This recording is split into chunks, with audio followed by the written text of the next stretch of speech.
Hello, everybody. Now it's time that we review our news review, and what we're reviewing tonight, yellow vest protest movements throughout France and other countries. Now, violent anti-government protests have erupted once again in France, now for a 9th consecutive weekend. In the capital, Paris alone, police have used water cannon, tear gas, and rubber bullets to disperse protesters. Have a look.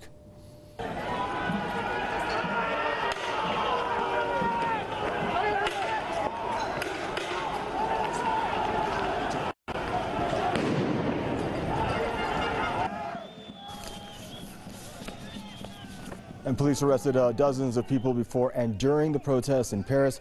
Clashes also broke out between security forces and protesters in the cities of Bordeaux, Nantes, and Bourges. French officials have vowed zero tolerance for violence. The demonstrators say they will continue the protests until their demands are met. The Yellow Vest rally started in mid-November as a simple protest against planned fuel hikes, but then soon morphed into mass government demonstrations.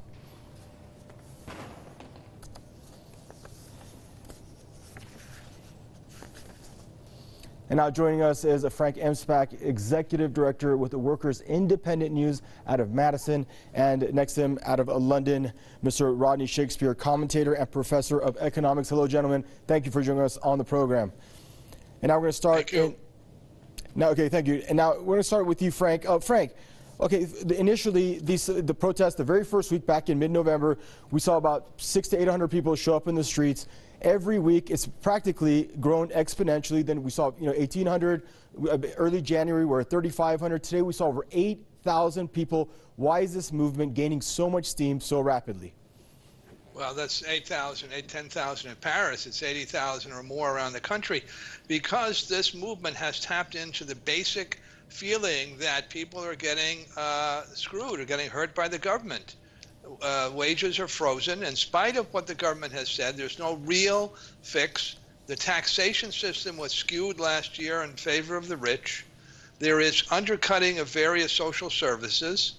There is a diminution of the state in the sense of rail service, postal service, rural hospitals. All of these things are being undermined by the Macron administration, and people have said, we're not going to take it. We've had it.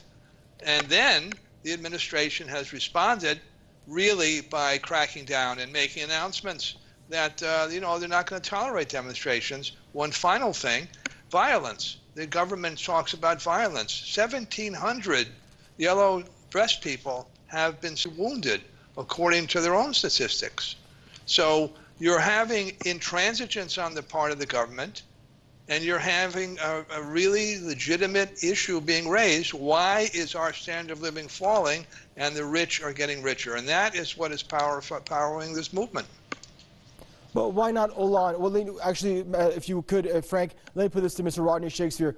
Well, look at this guy. He's got his pants down. Mr. Rodney Shakespeare, really quick to you. Why not Hollande's government? Why have they focused, and why has Macron taken such a blow? His popularity, his policies, his austerity, why now? Look, this afternoon, the Press TV, the excellent Ramin Mazahiri, he said that the government was organizing public debates and they would not be discussing economics. I jumped up from my seat in rage, and I've gone and I checked it. Yes, the government is holding a national debate, and they are going to discuss taxes. That means the fuel tax, which they put on and have taken off. And then the second subject is green energy, which means discussing putting on the tax. They're not going to discuss temporary jobs, pension levels, which they're going to cut further. They're not going to discuss unemployment benefit, welfare benefit, which they're going to cut further. They're not going to discuss the unemployment rate of the youth, which is at least 20%. So it's going to be a sort of a painting, glossing over it. Now, in 1789, King Louis XVI, he called national debates, and he tried the same trick, trying to talk and then not control the conversation and suppress. And the result was he ended up with his head being cut off. So there you are. This is economic. Macron is trying to suppress the economic discussion. It isn't going to work. It is, over time, going to get worse. And Frank, I want to put that question to you. The professor there alluded to the fact that January 15th, we're going to have a national debate to try to quell this thing. Do you think Macron has any concessions he can offer or any kind of reform that could nip this thing in the bud? Where's your level of optimism? Well, there are certainly ones he could offer. The question is whether he'll do it. And what he's done so far with talking about this $1 billion or €1 billion various changes and stuff basically does not go to the issue. It's not even returning everything that's been taken. And he has never agreed to put the new taxation. This is taxes he worked out 2 years ago or so that transferred money basically from the poor to the rich and put the government in a situation where they then say, gee, in order to do environmental stuff, we're going to have a regressive fuel tax. Had they not screwed around with the taxes in the first place and given the money to the rich, essentially, they'd have the kind of funds needed for the investment in infrastructure, for the green investment, and for all the things that people are talking about.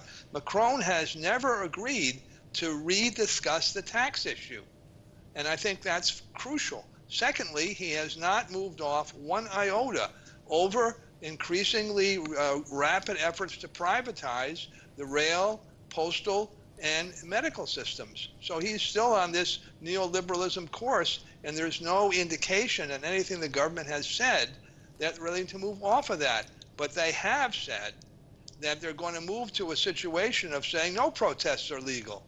Well, the last people that did that in the last 10 or 15 years was in the Ukraine. Okay, gentlemen, I want to ask... And look what happened.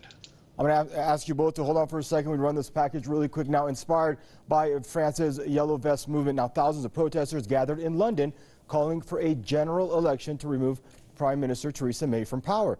The demonstrators say that their government, amid this Brexit turmoil, is destroying the social, economic, and political fabric of the UK, and that radical changes are needed to save the nation. So, Mr. Shakespeare, since we're in your backyard right now, with respect to London, my question is going to be to you, sir. Is this really, kind of restricted to France, or it seems like we've seen them in Belgium, we've seen them in Spain, we've seen them actually in the Middle East as well. We're seeing a lot of countries follow suit with this yellow vest movement. What is this a sign, a symbol of? Are we seeing that global elitism is completely, squeezing out the working class, and people are left with nothing except for the option to take to the streets and complain? And you left out the USA. You see, behind this, there are sort of two big factors: technology and the policies of the trickle down are, first of all, are leading to lower incomes for the poor and insecure. But this has now hit the middle classes. And that explains the extraordinary politics in the USA where Trump got elected. And it also explains the result for Brexit in the UK. It was economic insecurity, economic rage, which led to these results. So, and in France, the reason why the Macron should be very, very wary as what is happening is there's this sort of movement. The actual leaders, even though they may keep their heads down, they tend to be in the middle classes, and the middle classes in France are losing badly. And you're getting the same sort of patterns in the yellow vests as with the five-star movement in Italy, and they're worth about 25–27% of the population. So, and you could then get another lot going across to the National Front and under its new name. So there you are then. It is very much universal. It is ultimately about what you call globalization. It's the financial structures.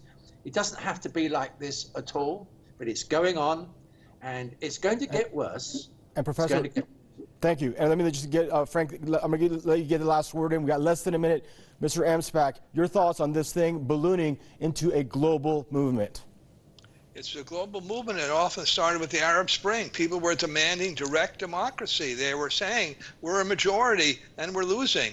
And the fact is that middle class and working class wages have stagnated or fallen, and people want something done. The alternatives that they had with the political system had nothing to do, or very little to do, with their real needs. And now they're demanding to move out of that system. They're demanding direct democracy. They're demanding referenda. This is a direct threat to the Macron government, and we'll see what happens. But this is true elsewhere as well.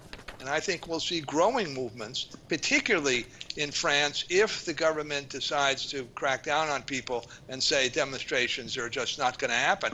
That's not going to be, and we're going to see a real upheaval. I think you're moving towards a 1968 moment in France as we speak. Gentlemen, I want to thank you both for joining us. Rodney Shakespeare, commentator and professor of economics, joining us out of London, and Frank Emspak, executive director with the Workers Independent News, joining us there out of Madison in the States. And that's a wrap for your news review, everyone. Thanks for joining us, and bye-bye.